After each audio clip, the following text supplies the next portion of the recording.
Hello, ladies and gentlemen, and welcome to another scene set in Chronicles of Darkness, Vampire Requiem, a Requiem for London.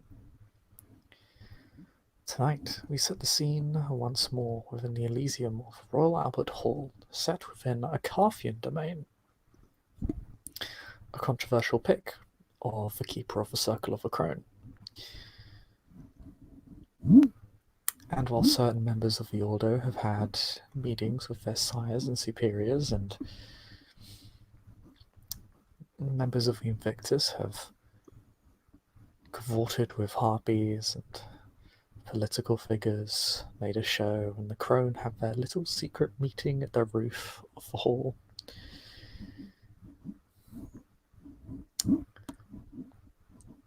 At the ground level, amidst the crowd, there is a young doctor trying to figure out what to make of her situation. Only really secure in the thought that she is safe here, for this is Elysium.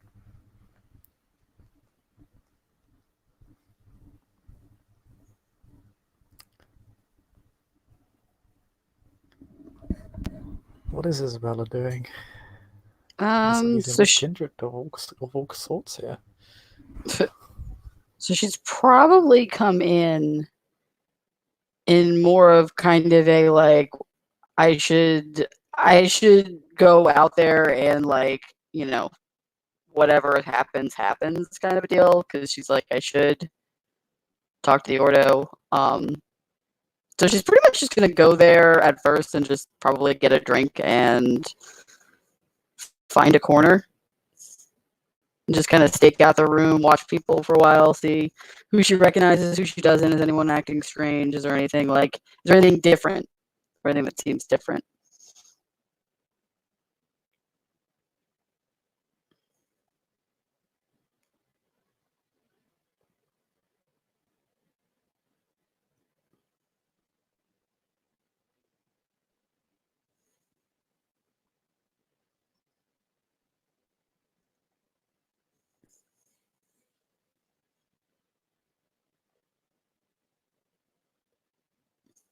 Hello?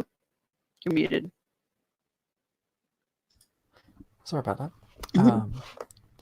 So you see several things. You see a Carthian in a rather entertaining display of menial drama. You see a Carthian break up with her girlfriend, who the Harpies consider recruiting. Is goddamn, they put that bitch down. Thoroughly entertaining from the Harpies' perspective. He seemed to turn it into more of an issue than it actually is, just for the sake of her entertainment and the entertainment of the court, of which people are quite happy. There's quite a lot of laughter at the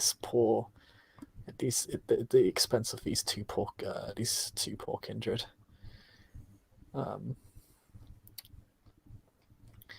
There is the Ordo and a member of your sect, Julian, who seems to be in a conversation with a woman who's fairly aged, in like her late 50s to early 60s, wears shades. There's a black jumper / sweatshirt and a long pencil skirt, kind of like bushy blonde hair, and is wearing shades. If you look closely, you notice her eyes have this sort of like strange red glow. It's not natural at all. It's very strange to look at. But they appear to be in conversation. It appears to be one of friendship or respect.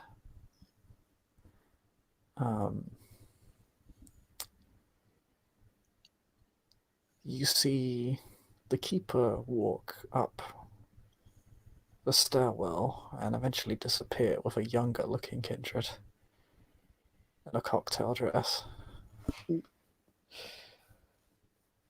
And you see the Invictus outside Havo playing the piano on stage.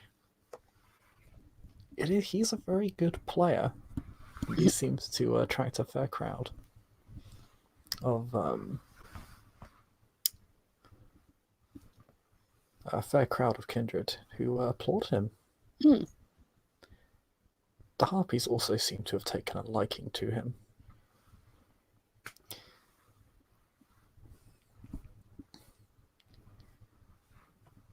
What is strange, however, is that as you're observing, you notice your shadow begin to turn towards a figure. It sort of turns like a clock handle, like a clock hand, Mhm. and then stretches out towards the individual that begins to approach you, who seems to take notice of his shadow. Does anybody? I look around. Does it look like anyone else is noticing this or seeing this, or anybody else's shadow is doing this? Yes, people seem to take a note of it, and they seem to take note of this individual. Do I know who this guy is or what this is? You can roll me wits. No, I don't think you can actually. You don't recognize this person. They're certainly not a staple of London. This person has a fairly unique look to them.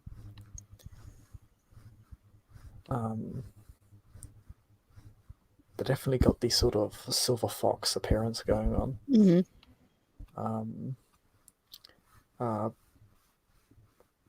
Black peacoat with fairly elaborate embroidery. Black trousers, very pale skin.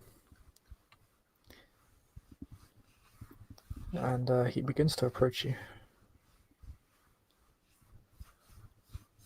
So stand up.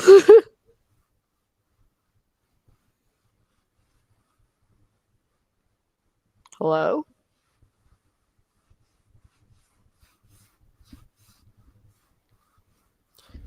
Good evening. It is rare for me to miss one of you. For what? What'd you say? He says it is rare for me to miss one of you.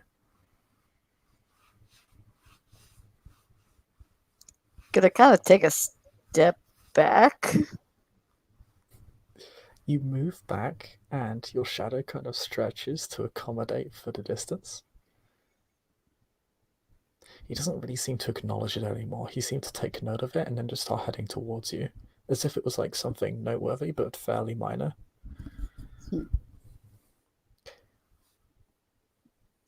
What do you want?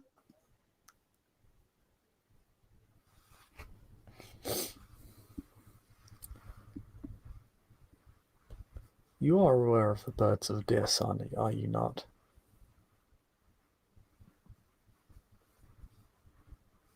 Not sure how to answer that.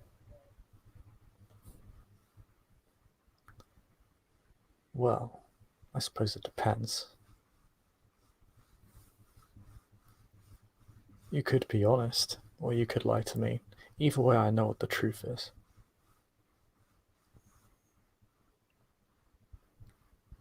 Same question. What do you want? To inform you, I am here to hunt said creatures.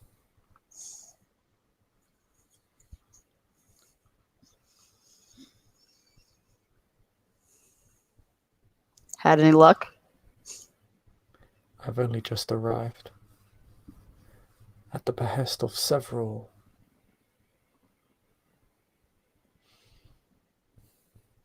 acquaintances I have made over the course of the centuries. She kind of relaxes a little bit. My name is Constantine. Oh.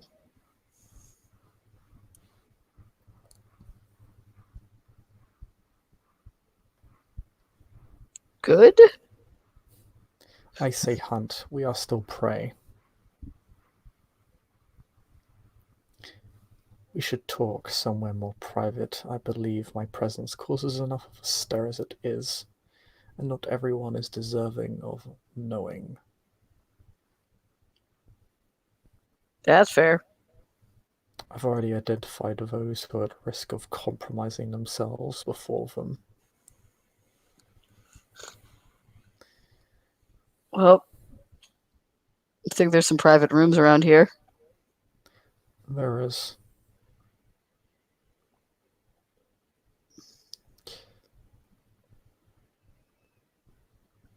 Step into my shadow. We will go there.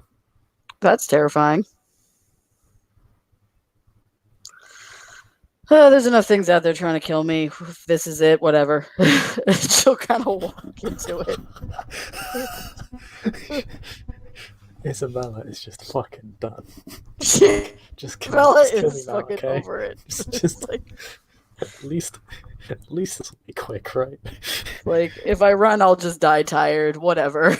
let's ride this party train into the sunset.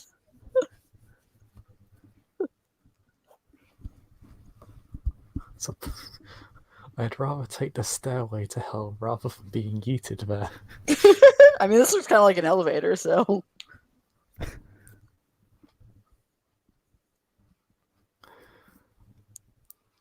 Do you step into his shadow? Yep. Okay. There's a very brief moment where it feels like you fall down, but it feels like you're being flung forward. And you emerge from a patch of shadow in a room that you don't recognize. But when you look beyond the curtains, it appears to be an office of some sort. The curtains are closed. If you look beyond the curtains and the blinds, you do still recognize that you are within of a Royal Albert Hall. It appears to be the office of a proprietor of this establishment. Kind of like. Have I ever seen this happen before or anything like this? Oh, fuck no. This is weird shit. This is actually, roll me intelligence plus occult. You are not of... Okay, yeah, so I'm gonna say... minus 4 dice. Because you are a, this isn't really your area of expertise, and this is obscure shit. I'm gonna burn a willpower just because I'm nosy as shit and I want to know. Yeah. That's the order I know and love. Yeah. Oh, actually, yeah. Set you up in dice roller 2 real quick. Oh, and dice roller 2? Okay. What was the name of the scene again? I needed something funny. What's it say? A concern between colleagues. Isabella does a concern. In which Isabel gets yeeted into a shadow. At least it was voluntary. This time. This time. Oh yeah, this character would have no compunctions, just yeeting you to a shadow if you thought it was worth something. Yeah. But yeah, go ahead and roll. Actually, I'll reduce it to minus 3 dice, because I don't think the penalty was that harsh to... Yeah. So just minus 3 dice, so your willpower removes all penalties. Sweet. 4. Okay, 1 success. Okay. 1 is this shit is so eerily reminiscent of the birds, of the owls. Oh god, no. This is not normal. This is something they do. This is not something kindred do.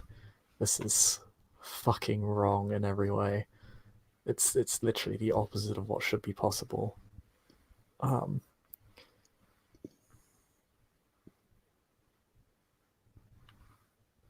But you have heard rumors of a very, particularly in your studies, it's never something you studied in particular detail, but you know of clans who have quirks of the blood, either of their own making or by some cosmic accident, that develop some quirk and develop into bloodlines. You think this might be one of those. You've heard of a bloodline of a maquette that could do something like this. That have powers that resemble the Strix. It is extremely unnerving. But they do possess that ability. And you don't know if they have any connection to them or not. But they are kindred, you think. This is just some quirk. Maybe an emulation of the Strix, or maybe something entirely different, you're not entirely sure. But this would appear to be a bloodline, or some description. Some bloodline gift, as they call it. Mm-hmm.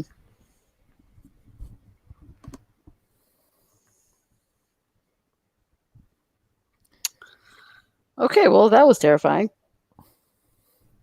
Constantine will step out of the shadow behind the desk. Will simply take a seat, turn around to you as you look out the window. Where are we? We are within the very office that I spoke to many other kindred who had witnessed the Strix earlier.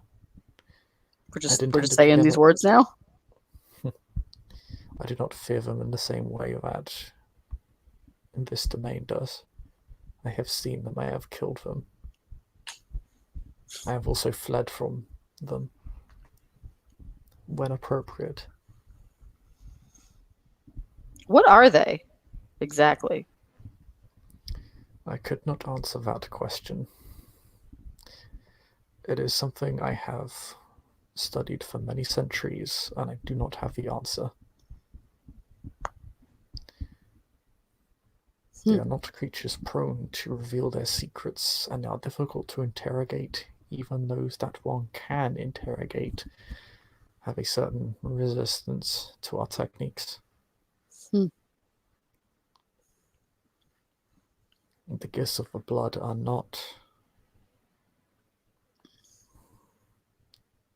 do not have much power over them.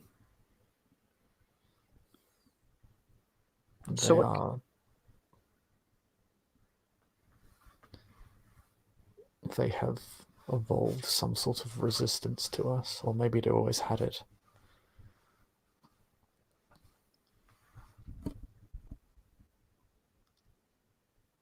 So saying their name doesn't summon them?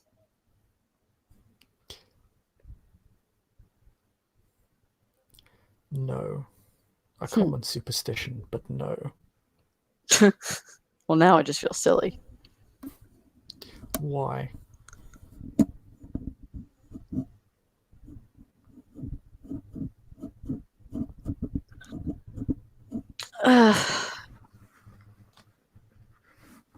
I suppose without knowing a whole lot about what they were, their nature, without a lot of empirical evidence to go off of, any bit of information seemed valid.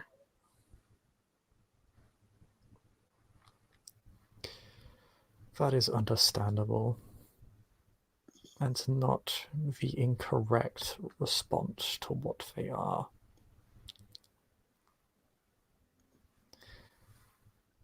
I have seen many arrogant kindred in my years chomp at the bit to chase after them in some vapid display of heroism, only to be consumed or bound to them.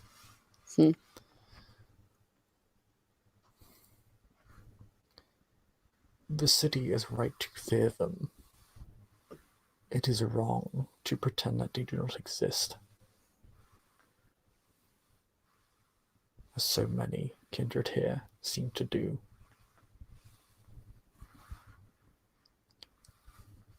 This Princeton seems upset with my presence. So he didn't call you?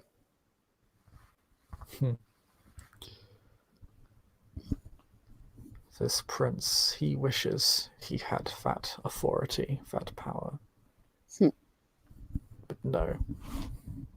I come here at the behest of another. Another reason why I believe the prince is cross. But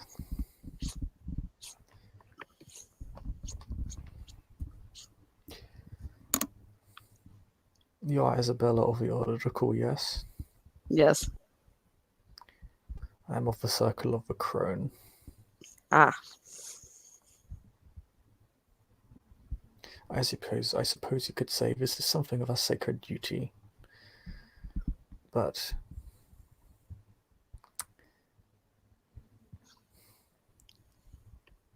such naivety has long since been left behind.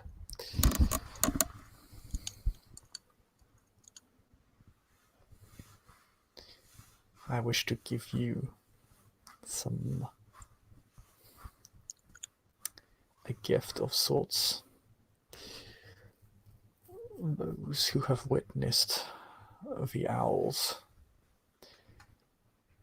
cannot deny their existence, unlike most who have in the domain, and will be necessary in order to force them out, either as fellow hunters, decoys, or sacrifices.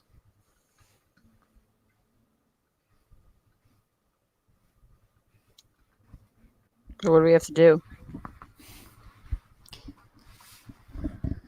For now, I must ascertain just how many are within the domain. I do not know, but from what I have heard, they are entrenched, and my calling has come late.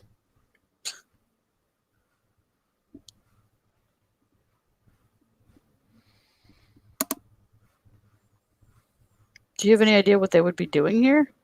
If there are, so I knew of one, or thought there was one. The Strix despise all kindred, all life. They hate it because they do not have it, and they want it.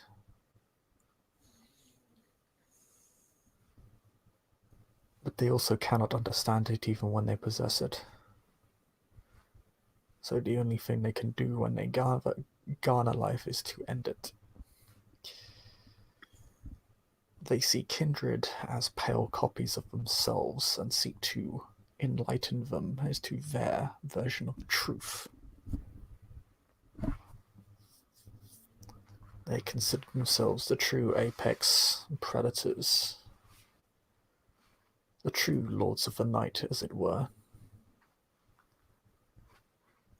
And creatures not born from flesh and blood, but from shadow and elsewhere.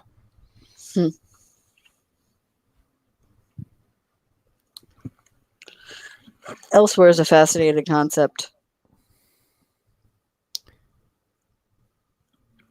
All I can say about the origins of the Strix is that they originate from somewhere else, not here.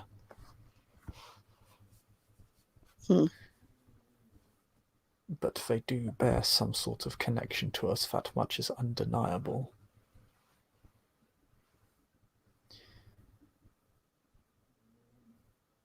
You are already aware of some of the things they are capable of. I have been reading it from your beast. Oh. How does that work?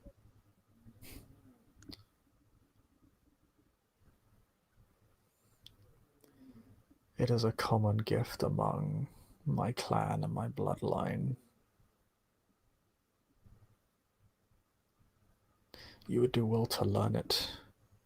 It is one of the few things the Strix cannot truly defend themselves against. Learn their weaknesses and you'll learn how to destroy them, or at least slow them down. Does that work on anything? I have been around for many centuries. Certain creatures can defend themselves against it. Even kindred can develop ways to defend themselves against it to varying degrees of success, but there is no foolproof way to halt it, to stop it. If a beast wishes to see into you, it can.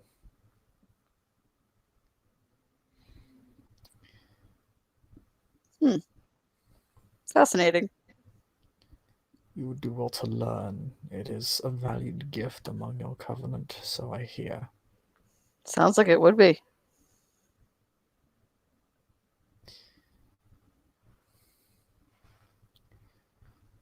But you already know much of what to look out for. The eyes. When fire does not burn right, when one does not erode in the sun. But they are one of us, they have been taken by them. Hmm. Do you want to know why that is? Yeah. Because the Strix do not burn in the sun. So what they do, that's kind of fast. So that would imply that they possess the vessel, but the vessel then takes on their aspects, not the person's. You are a quick study. Quicker than the other ones. Yes. So it's really just a Strix are ephemeral. Fire and sunlight is much a bane to them as it is to us. But it reacts to them differently, whereas to us it is a weapon, a spear to be pointed at us so that it may cut us and kill us. To them it is more like a wall that they cannot climb. A barrier. A ward. So they just can't. It's not that it hurts them; they just can't go into it. It can be used to destroy them, but it is very difficult. The Strix. The birds, they are not easily harmed. Very few things can harm them. There is little known magic, even among my covenant, that can bring them to bear. Such knowledge is the obscure remnants of centuries past. Cobbled together bits of knowledge and hearsay that is accidentally effective. They are not spirits, they are not demons. Such things that target them cannot harm them.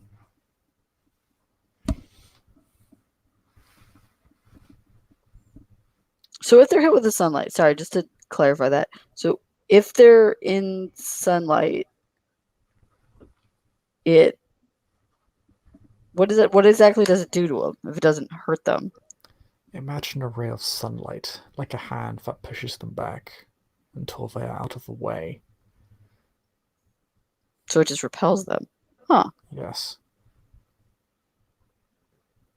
Of course. Is it specifically the sun, or could some sort of other like radiant light do that as well? Sunlight, It has to be fire. sunlight. Fire can though too. Not all Strix are alike.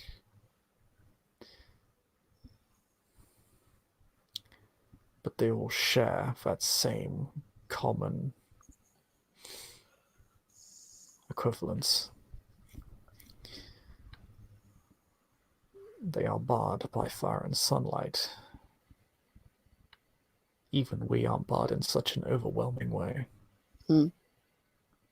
It is the shield of our humanitas that they cannot understand. I sometimes wonder if those who have lost all of themselves and have been consumed by the beast are suffer in such a similar way.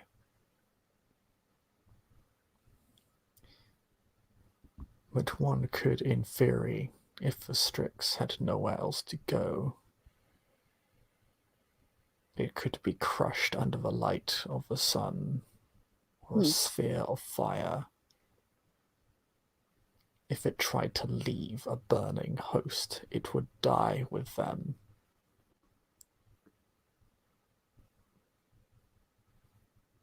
So like if it was just caught on fire completely. The Strix cannot catch fire, it is ephemeral. It is like a ghost, but more obscure. So They are their own category, I suppose, to put it in a clinical term for you.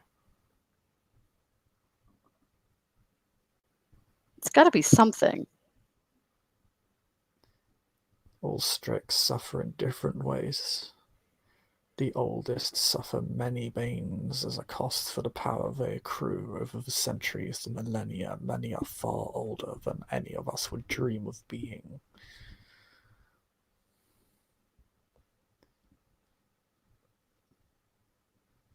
Have you ever seen a kindred get lost when they walk over a crossroads?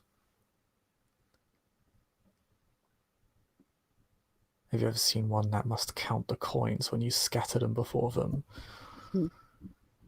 Have you ever seen a kindred scream when you hit the ring of a bell? I have. They share similar weaknesses. Hmm. If one knows what to look for. And that's what you can do when you can read the beast. Some have the power to shield themselves, but not entirely.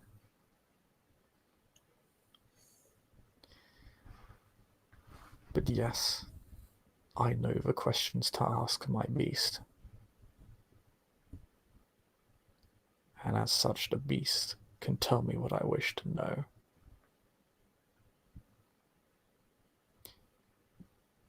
Would you be willing to teach this?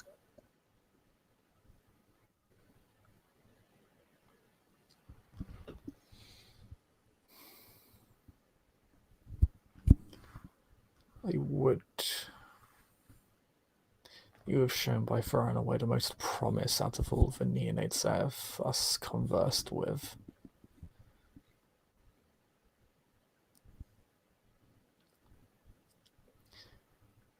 But it is a skill not easily learned. A tie of the blood will be necessary.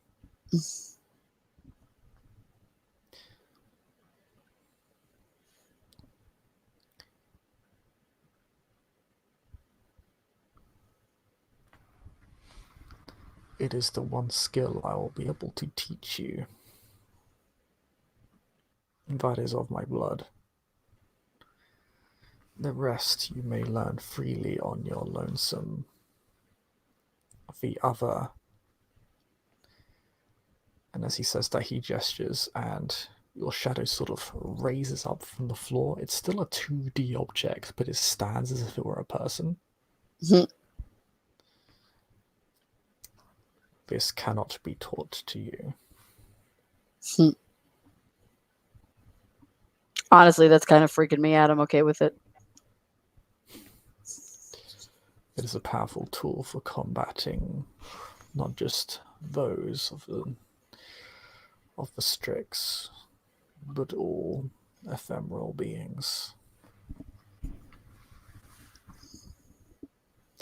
Anything anything that will help me get more information is helpful. I've been frustrated with the bar that's been on the idea of sharing information, the fear that talking about it or sharing this information with others is going to somehow make it worse. I believe, as one who descends from the clan of Maquettes, that it is intentional. The Maquette do not need to converse or politique in the way that other clans have to. They do not have to discuss with each other. They can simply ask their beast, and the beast will deliver what they want to know to them. By using fear as a tool, they can learn all they wish, but restrict the flow of information to their rivals. Sounds like a good way to watch the commoners burn. 'Tis the unconquered, the Invictus. It is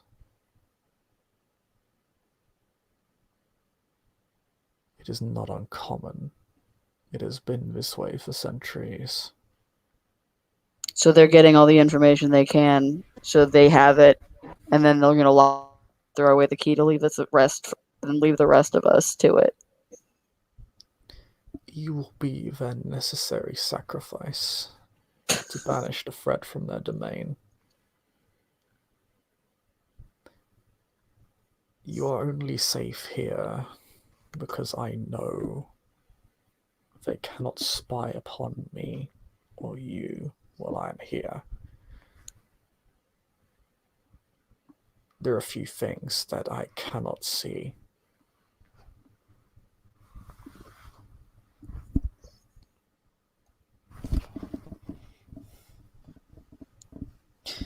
But more than wishing to fight, you wish to learn, and this is perhaps the most important skill you will find when it comes to defending yourself against the owls. You cannot fight them as you would a kindred or a mortal or even a spirit or a demon. Thus, much of my time hunting these things has been spent running. Sometimes they are fast enough to follow.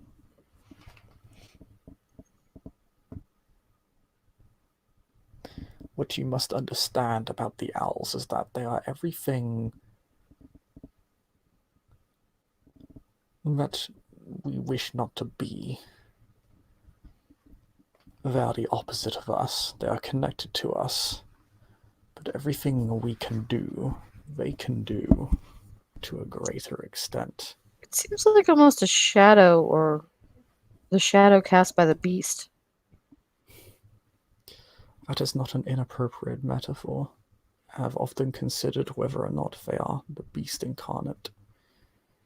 That they are not just unshackled from the man, but from the insanity that follows with becoming a Draugr. If they Gift. are the end result of a kindred fall into frenzy, but having lingered for centuries after. Or even if the beast was free of what held it back, free of a corporeal form that we are. We contain it. We give it that connection to the humanity. Perhaps when a kindred dies, it frees it and it doesn't just dissipate. It continues to exist somewhere, changing the way we change. Yes, there is sapience to the beast, but it is also mad. It is as much bound to its own insane nature than as it is to the man.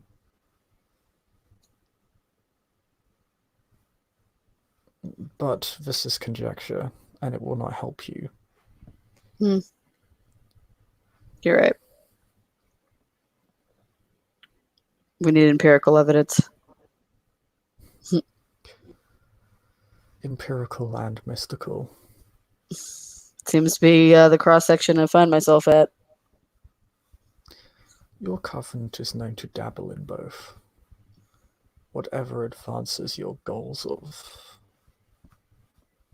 evolution, transcendence, whatever your covenant mates call it.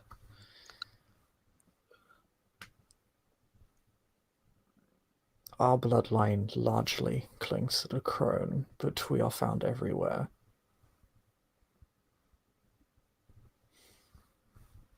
I think there's ideas to be had, and I think there's merit to understanding as much as possible, not being contained to one order or one way of thinking. I need a complete picture if I want to understand. It's all I feel like I can do is just try to understand as much as I can. And if that's the death of me, at least I tried. I don't want to just sit back and trust that somebody else is going to handle this, which seems to be what the Invictus want us to do. No one and nothing can be trusted in a domain where the Strix are present. Imagine for a moment that the Strix are here.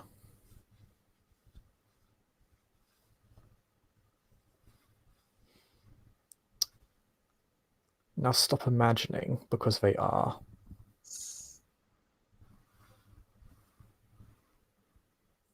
I heard of the story your covenant mate told me, Mr. Irons. He and the one who took him in were hunted by one, assailed, toyed with, by something far older and more powerful than themselves. Because he mentioned a name. A very dead name. But we've already established they are not summoned by names. So how did it know?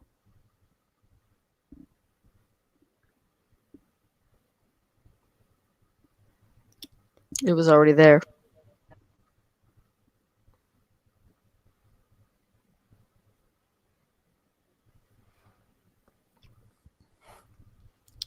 I wonder who talked with Mr. Irons that evening.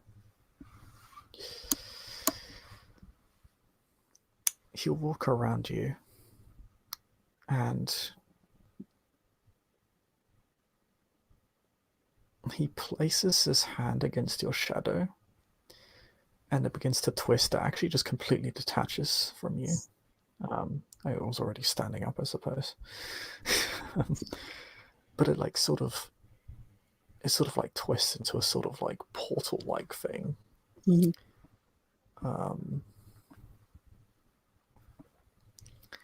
And he'll pull something from it. Is a small knife. Looks completely three-dimensional, completely black, as if it were made of obsidian. He'll just hand it to you. This can harm them. It could even kill them if you are capable enough.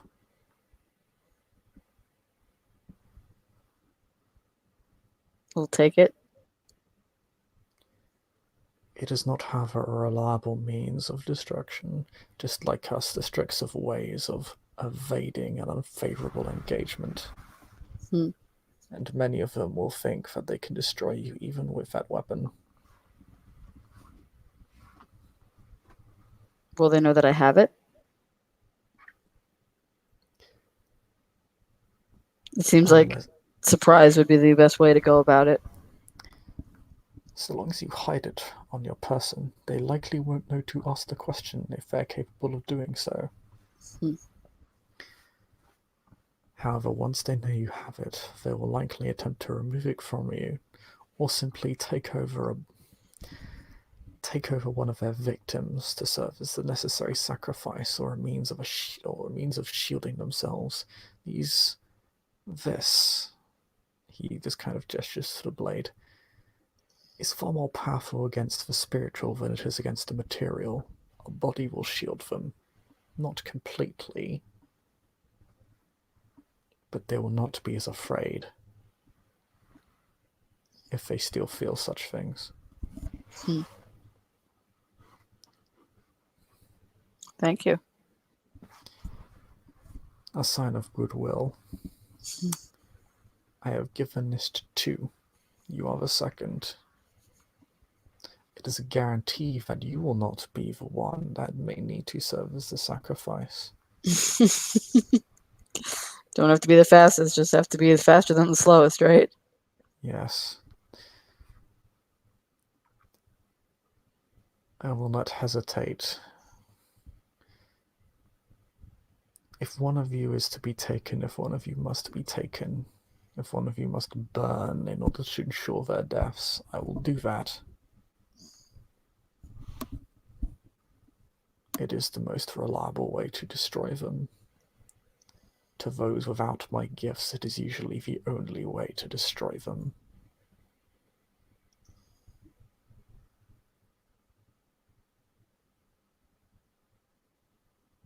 I do not profess to be kind, but I do profess to honesty. It's been my experience that honesty gets you a lot farther.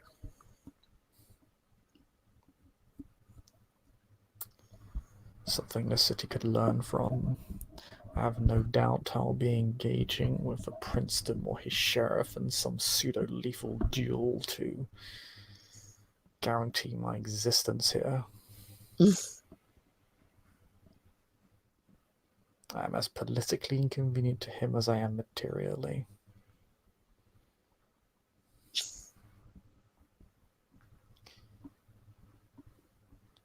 I have already learned that this city does not like unknown variables. No. I don't think it also likes I don't believe the people in power like the appearance of not being in control. And I think that's what this brings.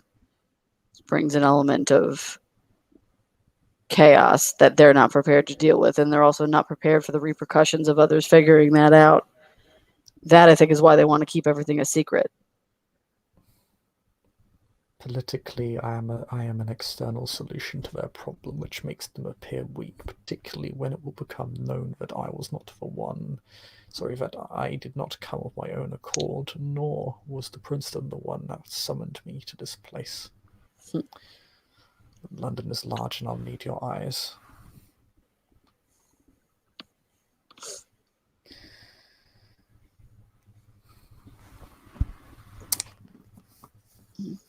I will be staying with my covenant mates.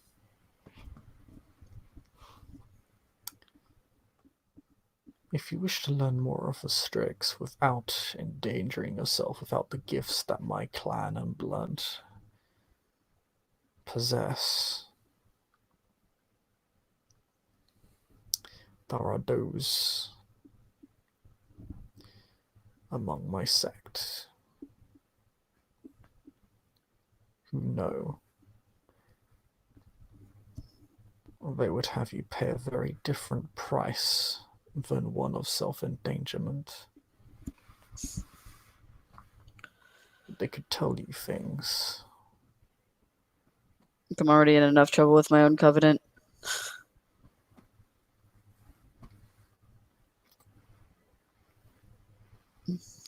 Perhaps, but maybe this knowledge may serve your covenant. They're eager to consume knowledge. It's true. Sometimes local secrets can get one much further than some niche scientific discovery. But of course, the city trades in secrets.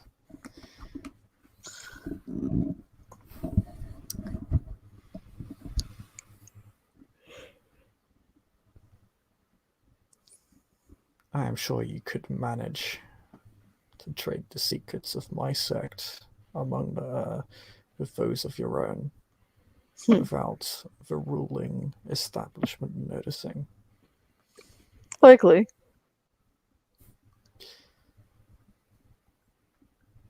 I don't think there's much love lost there.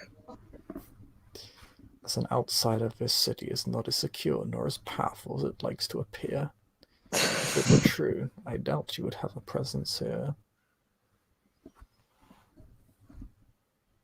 The Invictus would rule all alone, as they once did, under a different name.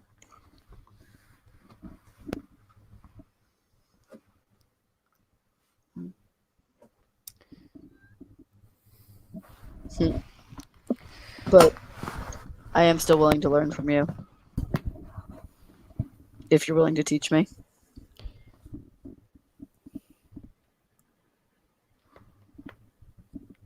I'm already in danger.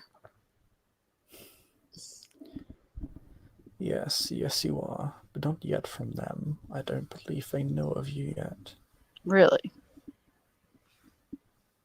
I suppose it makes sense. I haven't seen them in I didn't actually see them.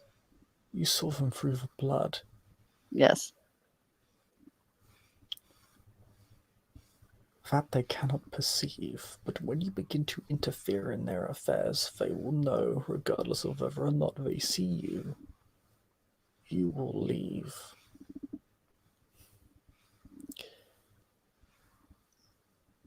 You will leave a passage that they can follow in time. Just by learning? Or if I pursue them?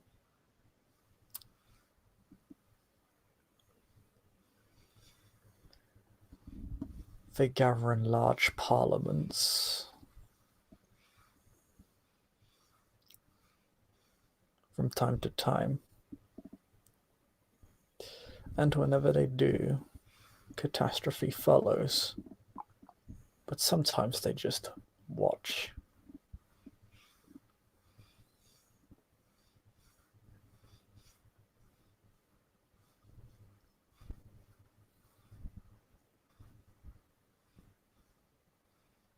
Hmm. I have long sought to understand how exactly they see what they do. But when your fate crosses with theirs, they will know. So if I make a decision to actively take steps towards learning more about them, they know.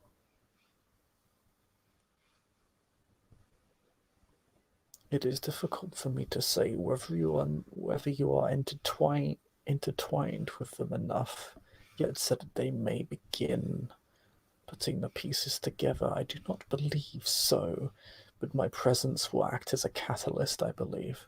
Hmm.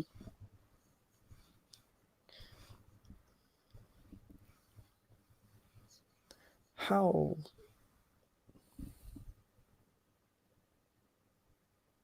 old are you? No, how new are you to this place? Not your age as a kindred, but how long have you been within London? In London, only about a year. Hmm.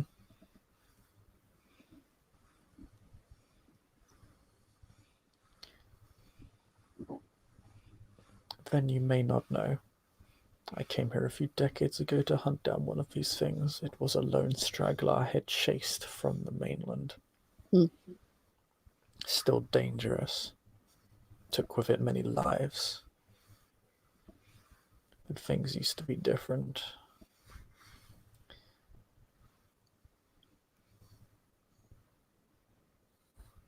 This city is of the maquette, yet it is not. It feels like a poison.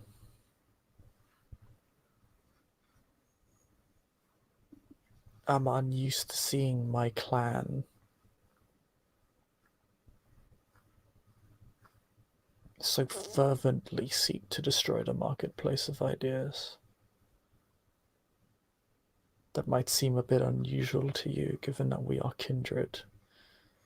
My clan has a long history of,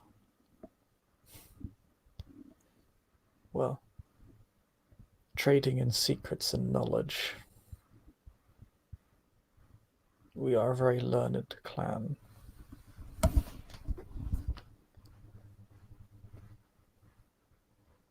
It is disheartening to see the city's rulers betray that ideal.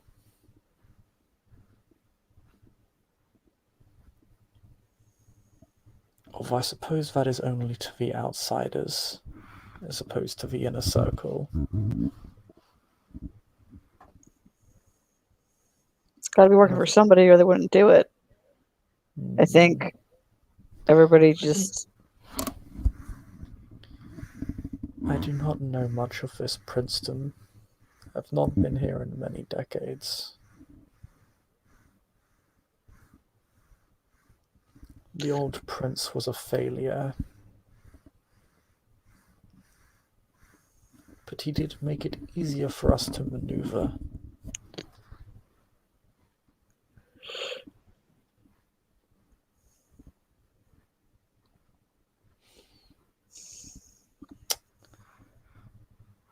But there is little more I can tell you or teach you this evening.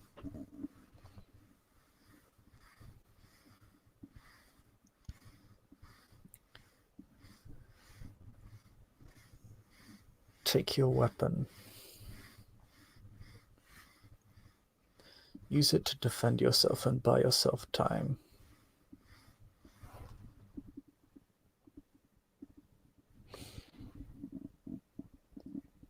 I appreciate this. Should I tell anyone about you? I have already informed those I gathered before to tell their covenant leaders of the threat that lies before them in this city. I will not dither and dally while the Strix threaten to tear one of the greatest domains in the world apart.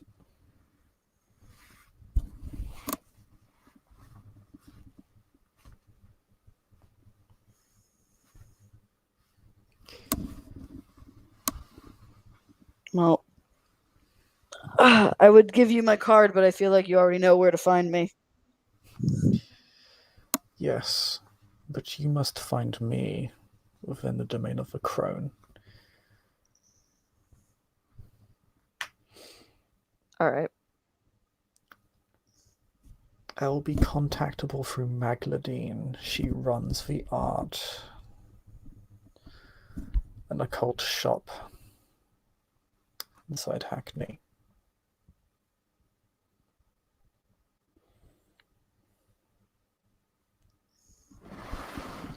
All right.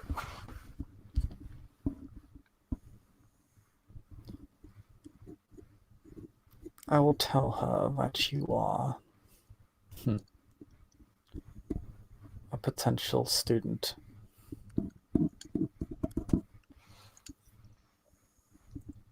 She will allow you to see me. Is there anything in particular I should look out for in the meantime besides the obvious?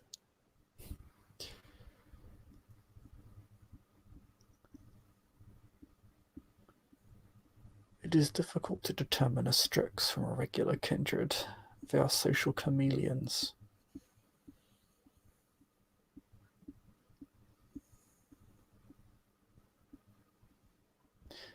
But one who always appears to be at the center of conflict is a suspect.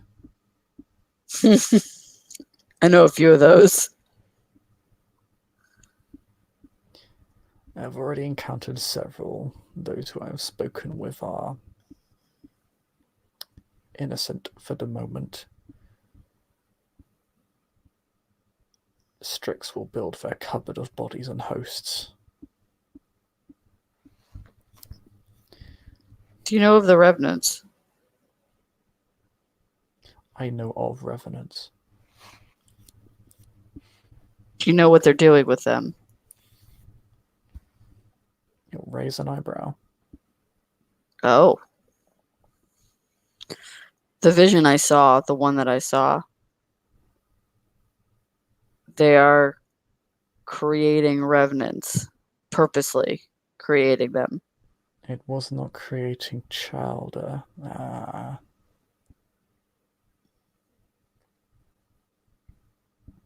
Then they may be using them. But they may also be using them as red herrings.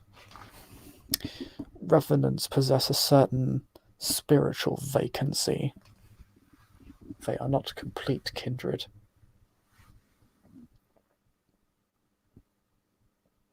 They are easy for the Strix to manipulate and take as their own.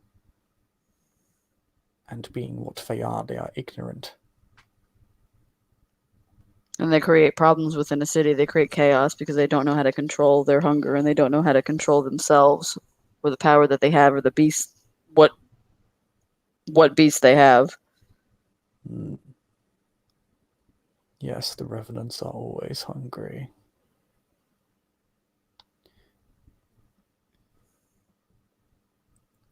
Then they may need to know.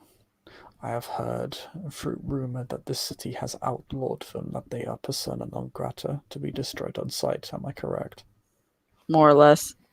We captured and brought in a group of them. Some of them were killed. They allowed those that people would take responsibility for to live. I made one my childer. The Lankea have another. But I think if somebody does not stand up for them, they are killed on sight. And especially now with the connection that seems to be between them and the things that are hunting us. But they seem to have a network of sorts. There's more of them, I think, than we know. That may be deliberate. The revenants have often been the social outcasts of our society. By creating many of them over a short period of time,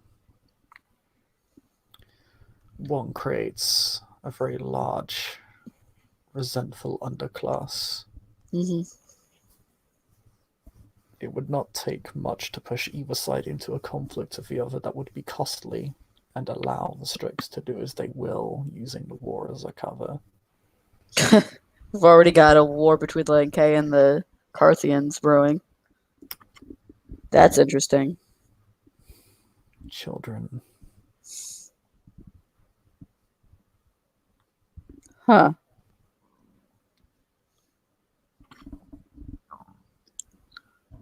It seems like such a petty thing for a incorporeal alien race of murderers to do, but still pretty effective. We have always been most easily destroyed by each other. Hmm.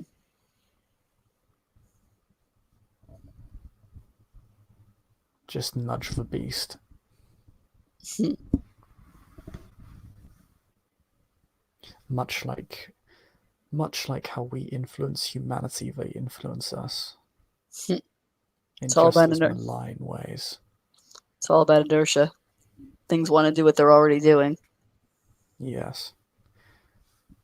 The Strix seek to draw us closer to our bestial natures.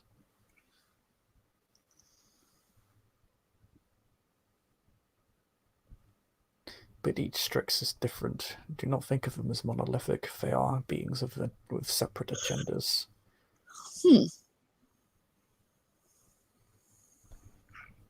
Wonder if they could be pushed into conflict. I have seen it.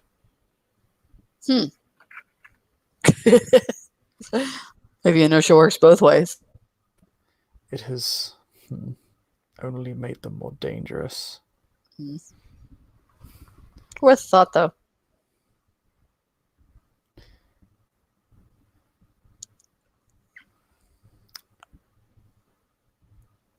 It may be wiser to see if an accord can be reached between these revenants and the ruling establishment. If they war with each other, it may only be servicing the agendas of the parliament. The problem with the revenants, though, is it seems like they're not sustainable. Not the way they are. Blood adapts. I've done a substantial amount of research on them. I wonder if I continued it, if I could figure out a way of more effectively satiating their hunger, more effective than uplifting them all. If anyone can discover a way to satiate a revenant, it would be a revenant. Perhaps something to ask one if you ever meet one, although I would not wish to endanger you before the prince. Given their attitudes. Well, I could likely find more. I had one, but I could only watch him suffer for so long.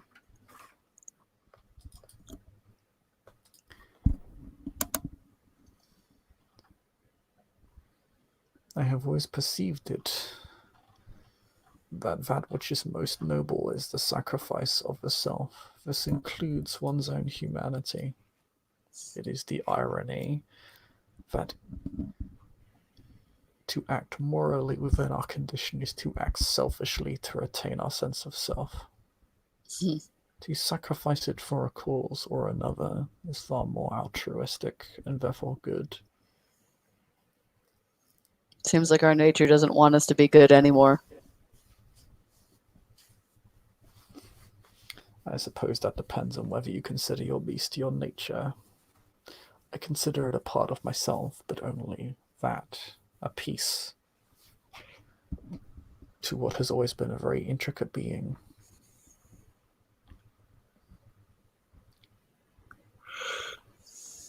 Just an additional part to add to the sum total. A second soul, if you will. It's a way of thinking about it. You've given me a lot, which I appreciate.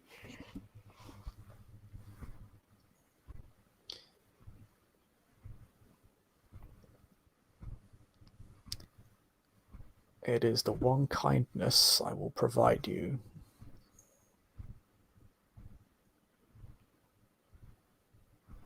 From this point forward, Our meetings will likely be one of cruelty, given what I will thrust upon you.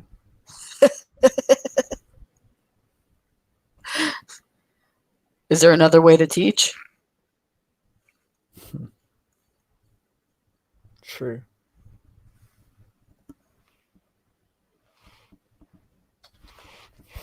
I hope Isabella's not being serious because he more or less just conceded the point of her argument.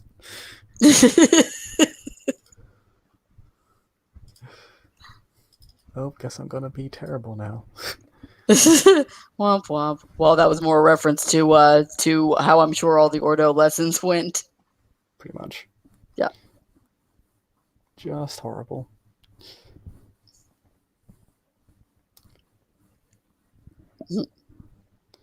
I will be leaving you now.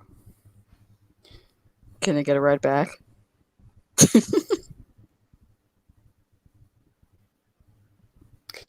An appendage emerges from a shadow and opens the door for you. That I'm not going to get used to. It could be far worse. Oh, I'm sure it can be. And I'm sure it probably will be. It will be. It is a shame you are not of my blood. I get that a lot.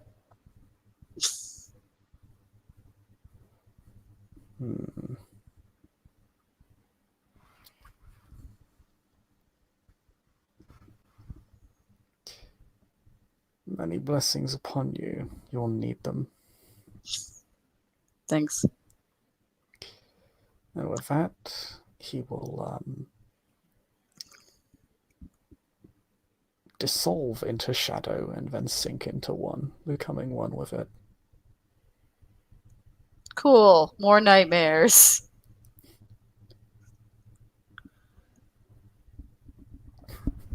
Meanwhile, Isabella's like, man, that seems a whole lot like what the Strix do, huh?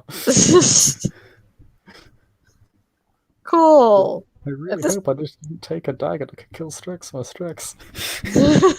Strix friend. Well, I mean, the fact that he was, I mean, that's probably the most intellectual conversation I've had in a while, so, you know. I'll take the hit. So I'm going to put it in my bag for now. Yeah. It's very light. Like, it doesn't feel like it weighs anything. It does have density to it. Like, it does weigh something, but it's very light. Does it look like obsidian? Yeah, basically. Nice. I love that obsidian is everyone's favorite MacGuffin. Well, I mean, it literally came from, like, your shadow. Like, it couldn't be anything other than just, like, pitch black. Like, I just pull this out of your shadow. Oh, it's a fucking rainbow. That would be great. I would be super on board with that. There is probably a circle of Ukraine who has that as a ritual. It's a fucking, like, bismuth dagger. Yeah. But, now I want one. It's completely cold to the touch. Very sharp. Like, if you kind of run your thumb along the blade, it cuts more cleanly than the average weapon. In fact, as someone who has dealt with or has been attacked by a spiritual entity before, it very much felt like the time you were struck by the spirit-ridden creature you encountered in Norbury. Like, it just sort of cuts very cleanly through you. This would probably work against that thing pretty well, wouldn't it? If what he says is true, then yes. Sweet. He is, yes, it is,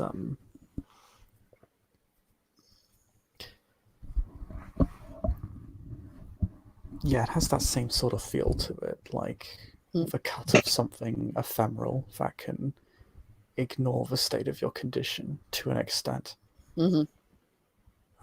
Not quite sure how. Maybe it's just more inherently destructive, or maybe it just disrupts your kindred nature somehow. But it is This is a dangerous weapon. Cool. This, I should probably put some points into melee. yeah, you probably should. It is just a dagger, so it's not the same as a sword. It's not as dangerous. But it is a lethal weapon. And is it kind of just walking around? I presume you put it away because you don't really want to be seen of a Yeah, weapon. no, I put it like as soon as like pretty much before I leave, I'll put it in because I have a bag that I always carry, so I'll put it inside the bag. Okay.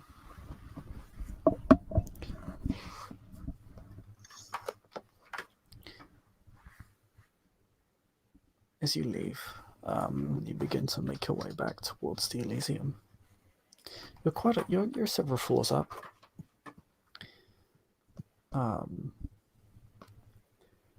You will find someone who looks very frustrated, just appears to be looking around frantically, and eventually he seems to spot the thing he's looking for, which appears to be you. And he just kind of walks on up to you, quite haggard. He's dressed well. Looks very formal, very suave, but his body language is very haggard, very tense. Hello? Dr. Moreau, I've been looking everywhere for you. Where have you been? I saw you. Well, I was going to talk to you, and I saw you sink into some stranger's shadow before you'd met some untimely end. Apparently not. Having a conversation. You know how people love to be extra around Elysium. Horribly embarrassing. Don't know why the keeper allows it, but I suppose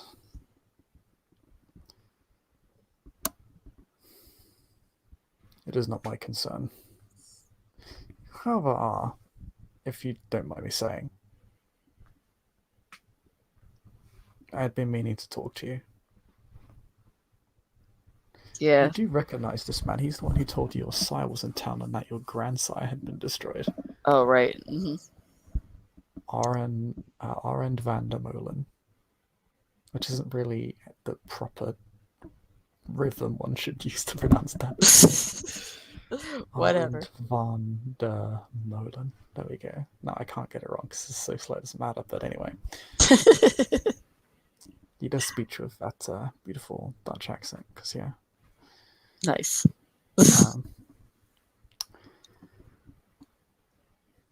Should just get Max to voice him. Max, come here. Yeah. Yeet him into the steam yard. Yeah, you haven't contacted us in many nights, and you seem to have abandoned your research station. We were wondering if something was the matter. Your charge has also been missing. Are you aware of that? He's been with me. I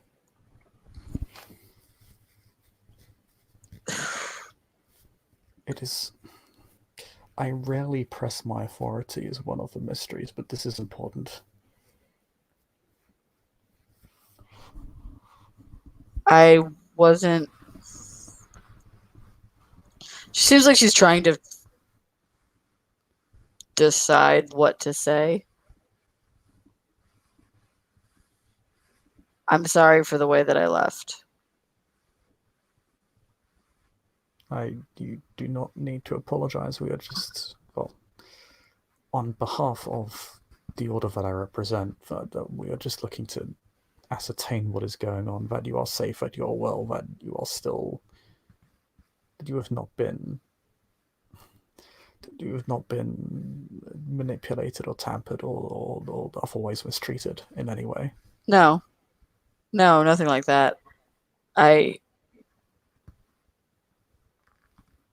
My sire requested that I give over my research to him. And I felt that I got a lot of I got a lot of information. I got a lot of samples. I spent several nights researching researching the condition. My sire had asked me to turn him over to him, but I had made a promise to Damien that I would protect him, and I believe I see where this is going. I know what he does to people.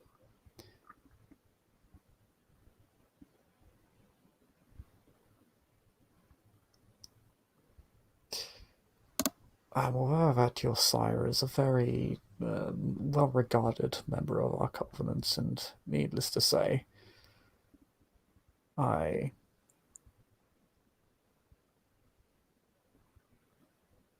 could not possibly say a bad thing about him, however.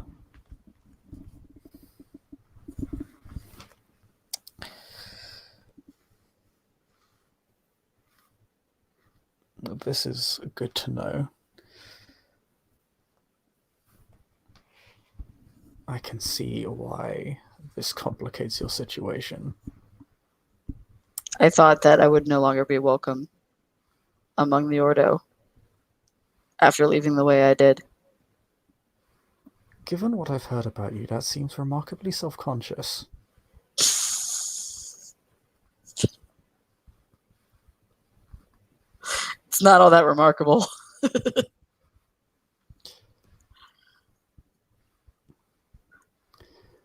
A slight against one's sire is hardly uncommon. It certainly is very rarely grounds for expulsion from the Ordo. Very little is,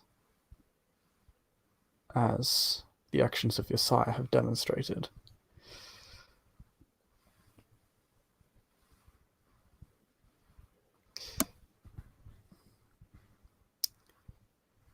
Now, as one who handles both the internal and external politics of our organization,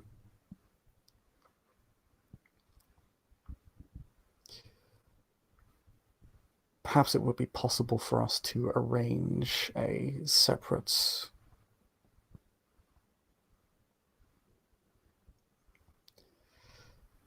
proposal of sorts from yourself to your sire that would create less tension. You are still very much welcome within the Ordo, of that is no doubt. However, or rather, specifically because of that, not in spite of,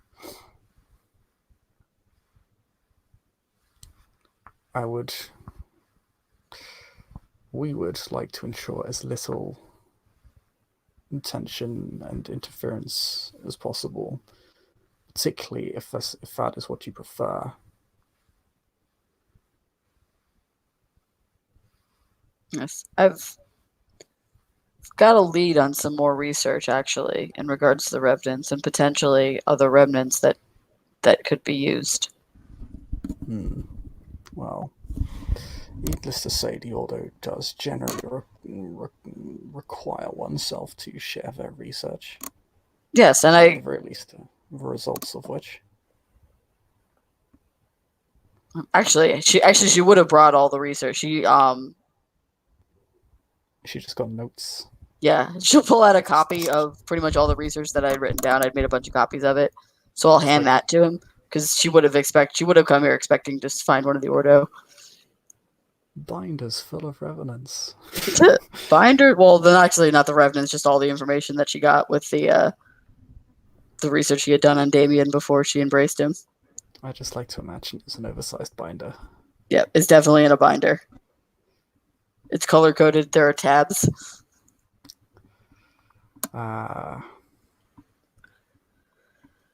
He seems to appreciate this immensely. I do love someone who knows how to organize themselves. Honestly, you should look at half the notes we accept from the other Ordo. It is a complete mess. Trust me, I've graded lab reports before. I know what you're dealing with. Well, I will speak, or rather, I will have perhaps someone of higher standing among my order speak with your sire. We'll see if an arrangement could be made. Needless to say, you will be required to share your research with your sire. However, perhaps we can arrange it so that there is less overt interference. Of course.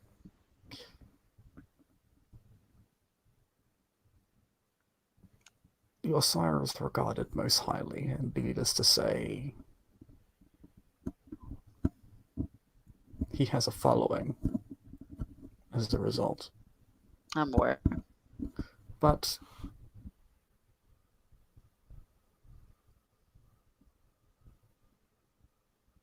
he is not the final arbiter. He's not a Twilight Judge. He is not the Kogan. As powerful as he is, and as much as we would follow him into the night,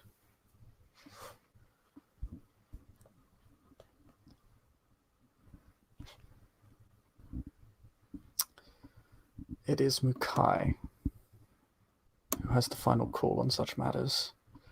But as far as she is concerned, and as far as we, all the mysteries, are concerned, you have breached no law. If that is your concern. It was. I was just going to say, if you were going to flee from us because you had slighted your sires, we would have thrown you out ourselves. He just kind of mutters, a bit annoyed at the possibility.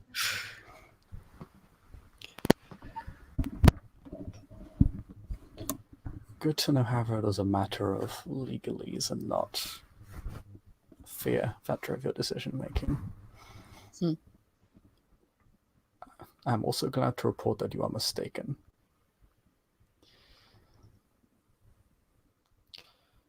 I appreciate the clarification. So perhaps you might return to your studies and we might share our labors together? Yes. Excellent. I must admit, this went more smoothly than I expected. I had half expected you to have fled to the Sanctified or made some sort of irrational deal with them. No, not yet anyway.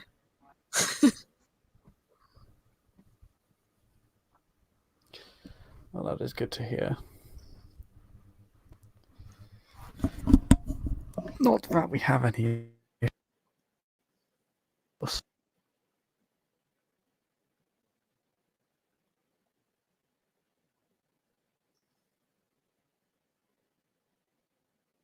Hello?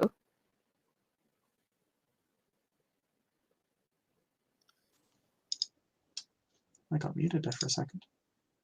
Yeah.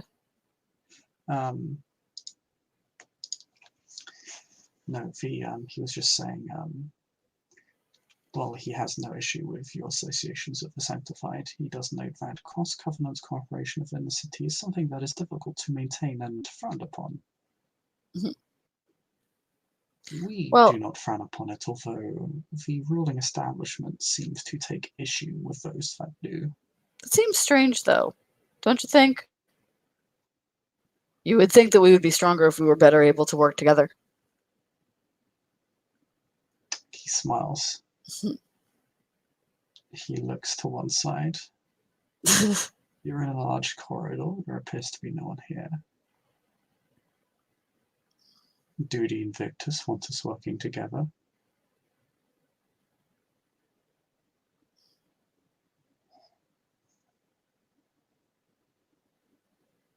I don't really know why they wouldn't.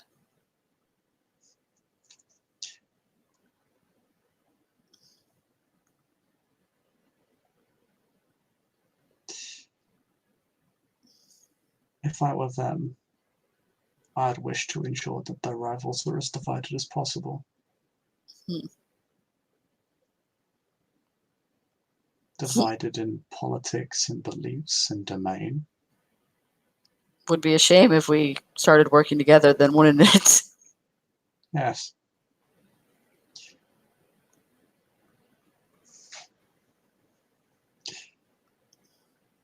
But of course, I'm sure this is just... I'm sure I am mistaken.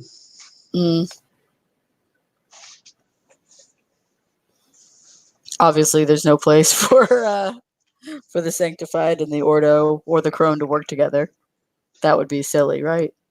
The Crone and the Sanctified have long been enemies. The Ordo stand as outsiders, neutral parties at best, enemies to all at worst. And the Carthians, well... God only knows what they're doing. I don't believe the Sanctified do know what they're doing. I feel like they think they know what they're doing.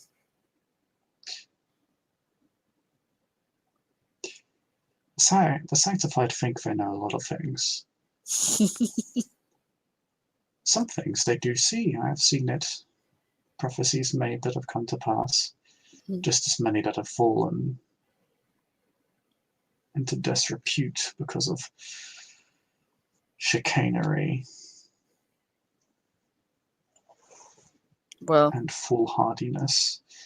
This appears to be the latter from the Sanctified. I believe if they pick a fight of the Carthians, they will definitively lose. You think? The Carthians have numbers. They are trained fighters. I think the Sanctified are backed by the Invictus, though. Maybe. The Carthians are the natural enemies of the Invictus. And the Crone are the natural enemies of the Sanctified. And you know what they say about the enemy of my enemy. If the Sanctified look as if they might be weak, even if the Invictus is using them as a buffer for their own gain, even if the Carthians were alone, and the Sanctified and the Invictus truly did align, and no one interfered, I still believe the Sanctified will come out the worse for it. They are, after all, positioned to be the buffer. I think they're blinded by their own righteousness often. They have their foibles. They are smarter than they appear. No kindred is, well, no covenant is truly so foolish, otherwise they would have vanished into history a long time ago. Particularly the Sanctified. They've existed for a very long time. They know what they're doing. But they tried to take this city once, and they failed. If they believe they can destroy the Carthians, they are welcome to try. I don't know if they actually do.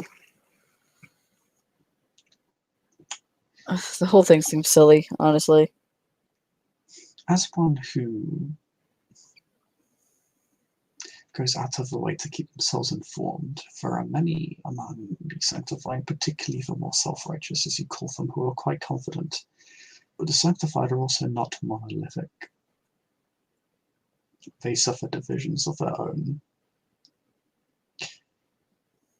And the thing with the Carthians is, well, they're a very divided government.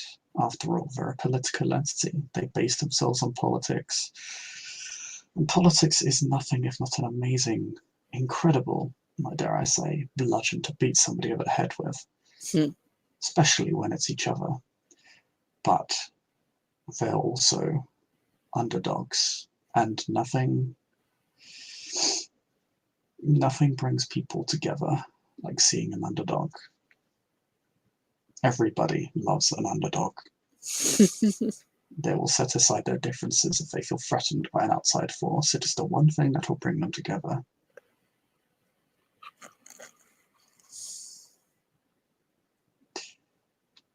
I have met Stanford and Verve. One is a dreamer,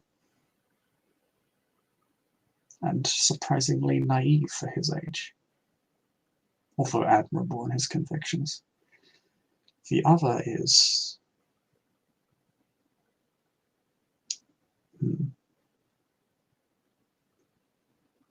a victim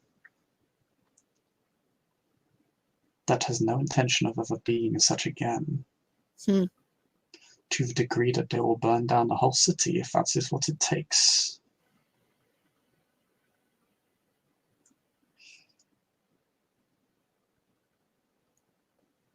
And needless to say,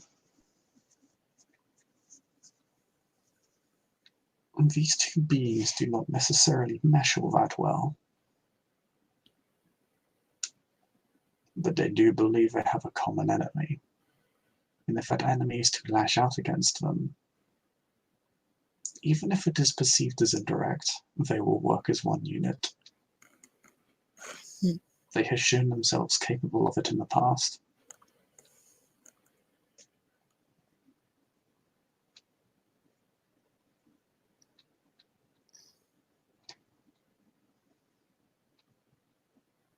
The sanctified wield the power they do because they have the favors of the power that be, and because much of their talents are unknown, and they fill certain niches like us.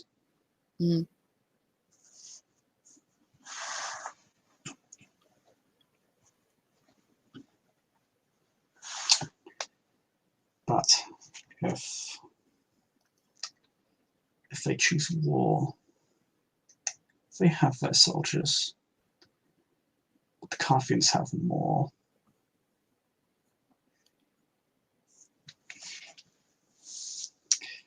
And the Carthians have come closer to taking this city within the 2 centuries that they have existed as a covenant than the Sanctified have in the past 1500 years. That is a statement. Indeed. The Sanctified will wish to win. It would be in their interest to build a coalition between multiple covenants while ensuring the neutrality of the Crone. They would need the help. They have the power to receive it, to gain it. And their sorceries give them certain insights that would allow them a certain edge over the Carthians, but it will not suffice alone. The Carthians have their own blood mysticism, although I doubt they'd ever call it that.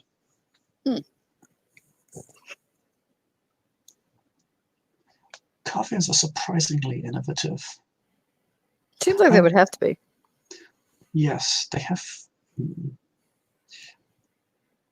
They have fewer elders than most. I will not say few, but they have fewer, in my experience. They are innovative when it comes to the talents of the blood, so much so that I might even advise you have a conversation with one at one point. You might glean some details you would miss through study alone. And then there is the matter of their lore.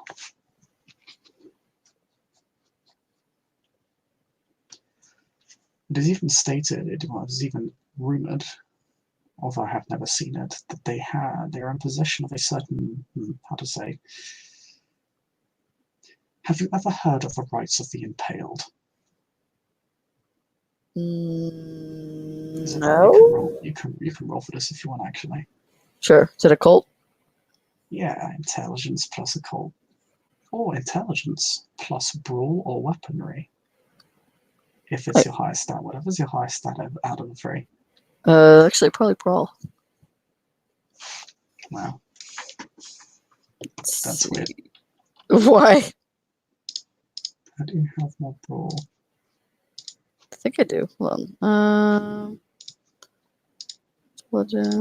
Brawl. Yeah, my brawl is 2. My occult is, I think, only 1. Yeah, go ahead then. I'm not good at making sheets. Get Oracle. Yeah. Yes. Yeah. I'll actually give you a plus 2 dice bonus here, because this is something Isabella might actually be familiar with. She is of the Covenant to know.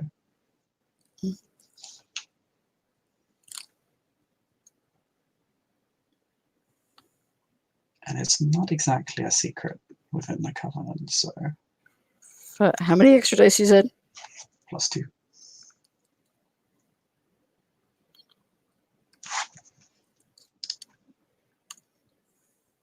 Three successes.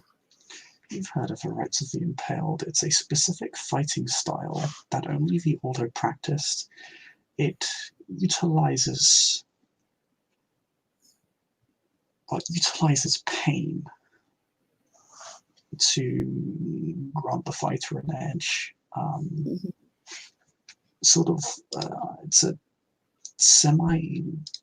It's a very reactive fighting style.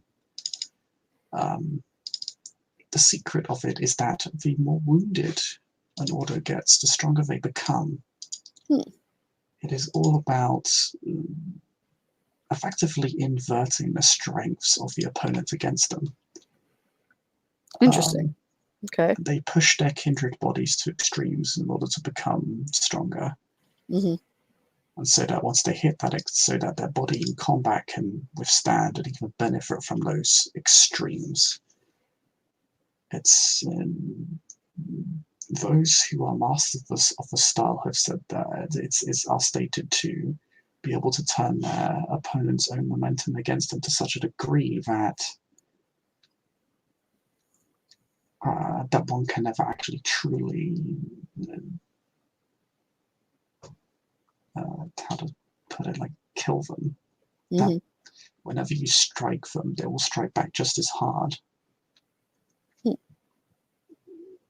That if they cannot win a fight, that they will force a stalemate. That it is very hard to actually truly defeat one as a result. What you definitely know is that those who do, that are initiated in the rites, can stand far longer than in regular kindred. That they can withstand so much damage that they can move beyond the point of torpor.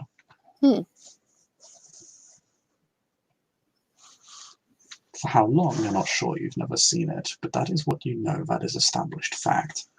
That they can be damaged beyond the point where they should be standing.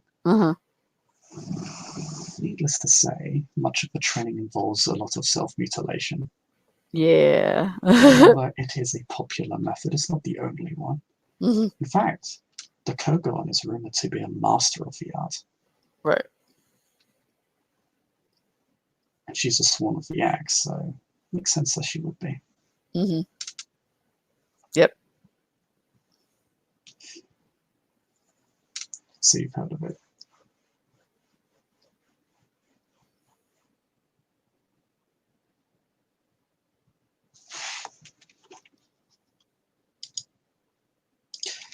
He continues. It is said that the Carthians practice a very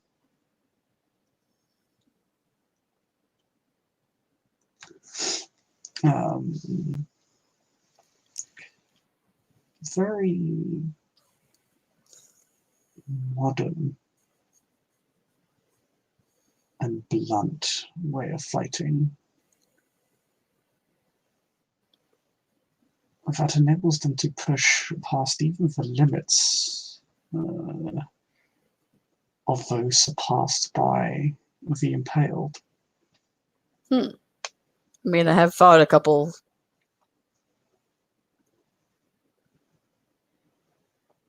To hear them say it, it is them mobilizing their own passion.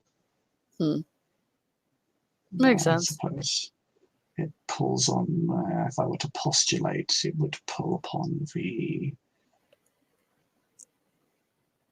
resentment of both the man and the beast into something more coherent, manifested in the form of some sort of martial art, perhaps. But again, I've never seen it. I've really heard of it. Does it sound like the guy that I had fought? Does it sound like what he was doing at all, or? It's kind of difficult to tell. He just looked like he was street fighting. Okay. Yeah.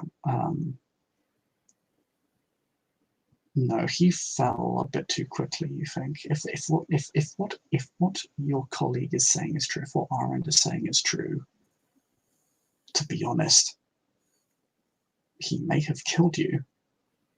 Mm-hmm. In fact, he probably would have. Right. If what he's saying is true, it Fair may be enough. an exaggeration, as he says. It's rumor. Mm-hmm.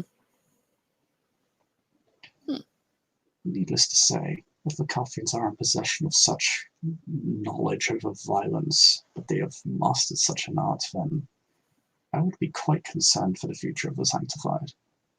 Right. Well, hopefully they realize we have more important things to worry about as a city. We do. The city has to be cooperating right now, as opposed to. It would be nicer for the city to be in mutual cooperation. Always would be, but this is problematic. The city has been in a state of deterioration, and I'm not a fan. No. The situation is beginning to become dangerous. Well, I'm hoping perhaps if we can find common ground to work together, we can stop at least some of it. Perhaps the Invictus are becoming less subtle in their displays of power. It is strange. Yes.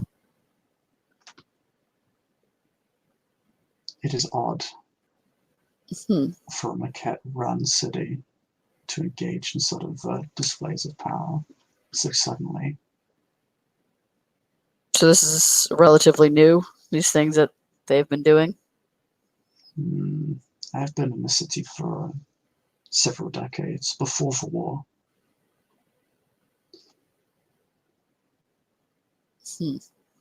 I understand why the Invictus did what it did. It was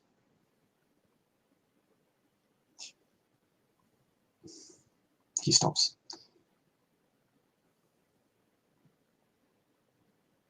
They were dark and bloody times, and I would not wish to see them revisited. That war was precipitated by Carthian revolts and resentment reaching a boiling point. If the Invictus are looking to manufacture the situation again, it is less subtle this time. It is And yet more people are overt. walking right into it. I don't think people trust this establishment in the way that they trusted the old one. None of them were trusted, but this is obvious. This is unwise.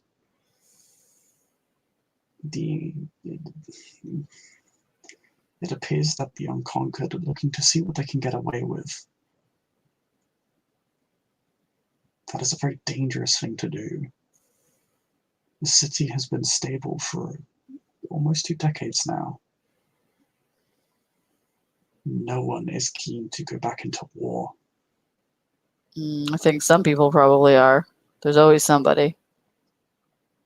There are those that would benefit, particularly those in charge, yes, but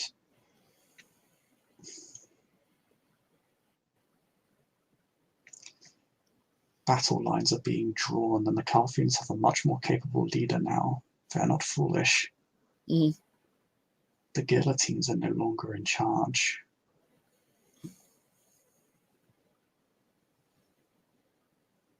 I'm actually surprised at which the restraint the Calfians have acted.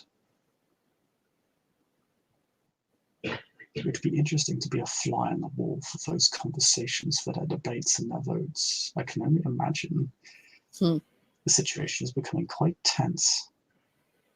Likely. Perhaps I'm looking at it the wrong way. Perhaps they're looking to bait the guillotines into war against the whim of the majority and use that as a pretense to wipe them out, but still. Seems like a very roundabout way of doing it, though.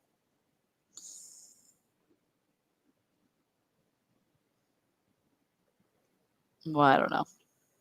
but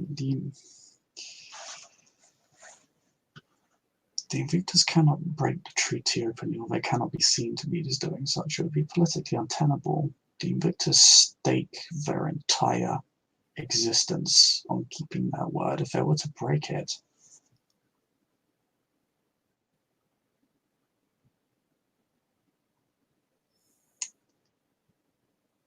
so they do have to not make it. believe. So they have to They make it look have- like somebody else is doing it.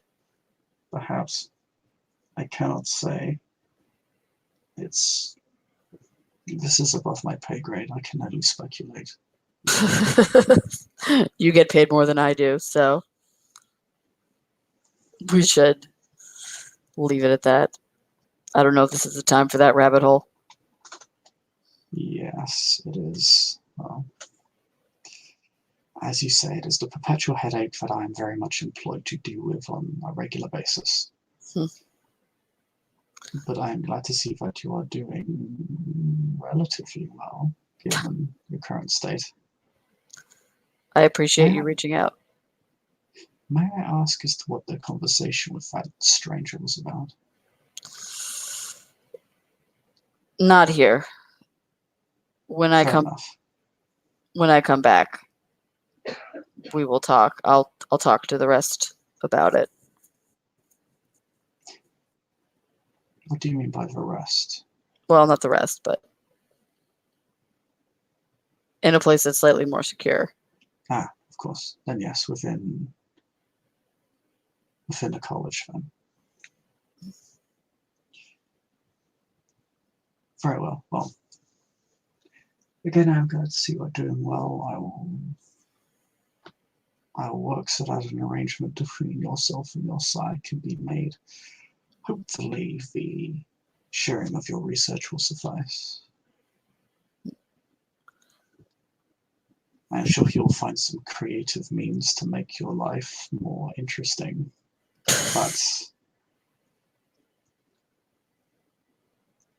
But we do work to ensure that there is as few divisions as possible, or at least that it be kept to personal matters as opposed to sect-wide. hopefully. But related though, not really related, somewhat related. I did speak with a few of the other Ordo about the little project we've been working on. I know there's been some research going into that. I haven't checked in with them recently, but if progress has been made on their end as it has on mine, we should be ready to move on that soon.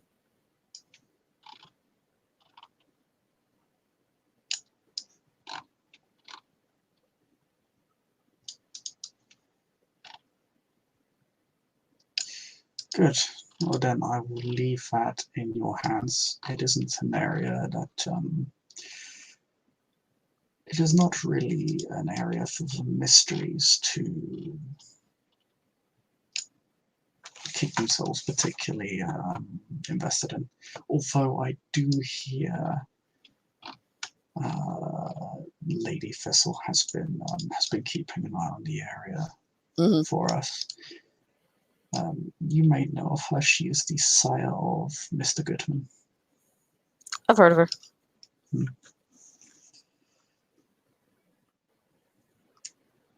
In which case, we will leave it safely in your hands. All right. I will report back when we have more information. Thank you. Do you require any more company for the evening, or do you have other business? I should probably be getting back. It is a busy night. I hear Mr. Eileen Wires will be performing to Enter Elysium. Child of one of the Primogen. Very talented violinist, I hear. That's what I hear. But between you and me, I believe this may be some sort of proving ground for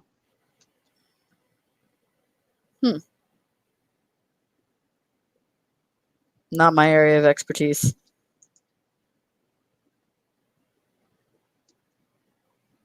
No, but it is mine, and I do love to share.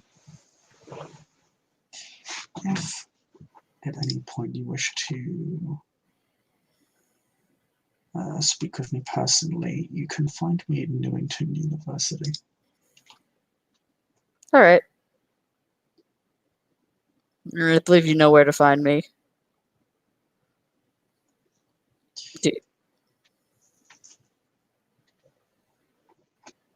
Actually, I guess you don't, since you said you've been looking for me. Many Ordo have had a habit of going missing recently. You are not the only one, he says, rather frustratedly. Really? Mr. Irons vanished for a few nights. Whether he's returned, although that was a matter for the Axe. Although the Axe have been keeping us informed. His was a matter of security, given certain statements that he made in the presence of members of figures of station. He states it a very impolite word. That's one way to put it. A very old, how to say it, an old wound that some kindred surrounding him took offense to. Good thing he came back.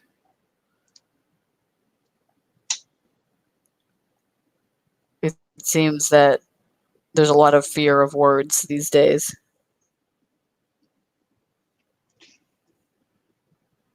People are not wrong to fear them. They carry with them a certain weight. But, yes, we should never allow it to dissuade us from understanding more about ourselves or the world. Indeed. But I am beginning to outstay my welcome, I feel, so I shall leave you to it. I'll be in touch. Likewise, he'll actually hand you a card. Nice. I'll actually hand him one too. The circus on it. When are you holding your next performance? To what? Are you holding when are you holding your next performance? He says, holding the card.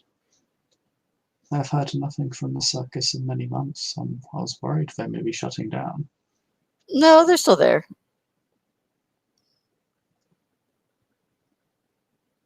Well, the winter months are almost over. Should be starting up again soon. Once it gets warmer with this weather, the weather's been so unpredictable this winter. Yes, I have noticed. Awful storm up north. He says in a way that is way too suspicious. Not even touching that.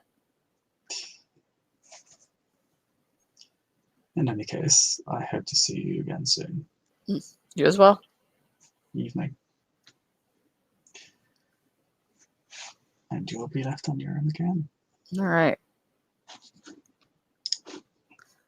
I'm probably going to end it there because I got to go to bed soon. Weakness. Okay. I got to work in the morning. Yeah, well, it's 3:15 where I live. Okay. Well, thank you for everything. Thank you for watching. We'll see you all next time. Goodbye.